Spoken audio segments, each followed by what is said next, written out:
In connection with the gods of West Africa, I may remark that in almost all the series of native tradition there you will find accounts of a time when there was a direct intercourse between the gods or spirits that live in the sky and men.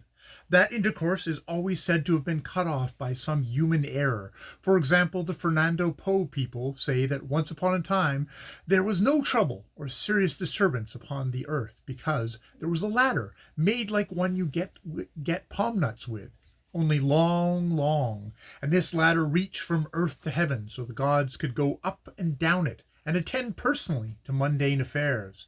But one day a cripple boy started to go up the ladder, and he had got a long way up when his mother saw him and went up in pursuit.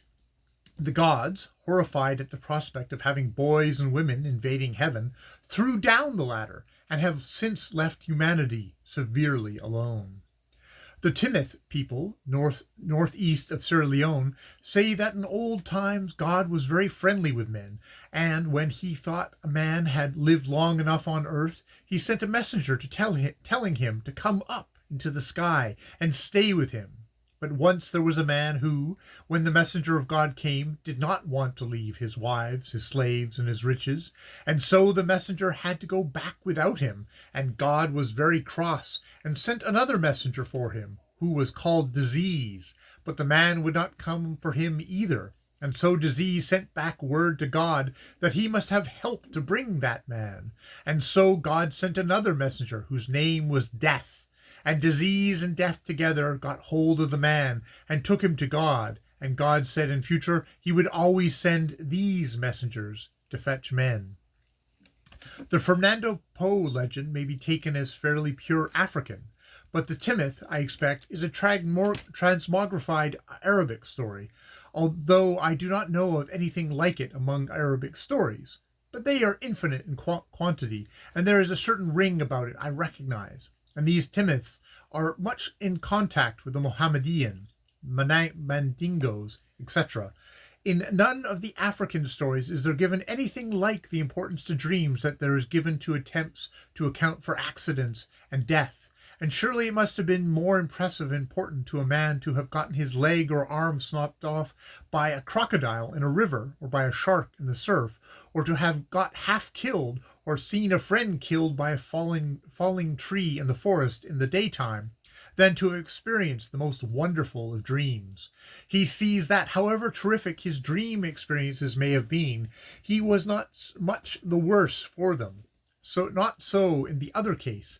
A limb gone or life gone is more impressive and more necessary to account for.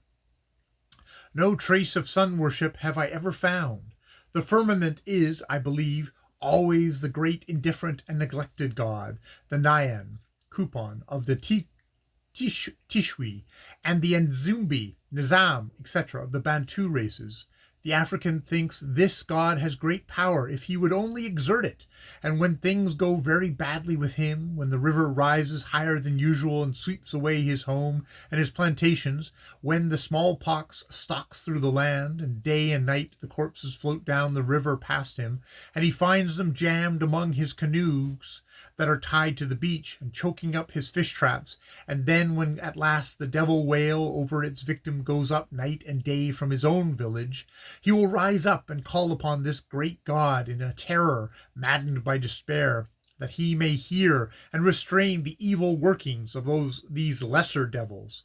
But he evidently finds, as Peer Gynt says, nine hort nish ish tob we gunlichnik, for there is no organized cult for Azam. Accounts of apparitions abound in all of the West Coast districts, and although the African holds them all in high horror and terror, he does not see anything supernatural in his duppy.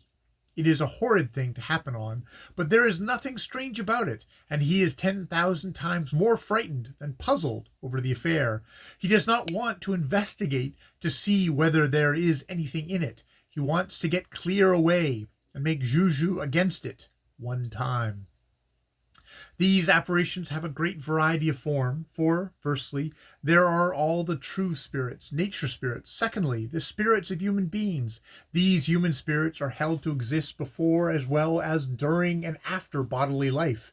Thirdly, the spirits of things. Probably the most horrid of class is the one of the Shishwi's Sasabonsum. Whether Sasabonsum is an individual or a class is not quite clear, but I believe he is a class of spirits, each individual of which has the same characteristics, the same manner of showing anger, the same personal appearance, and the same kind of residence.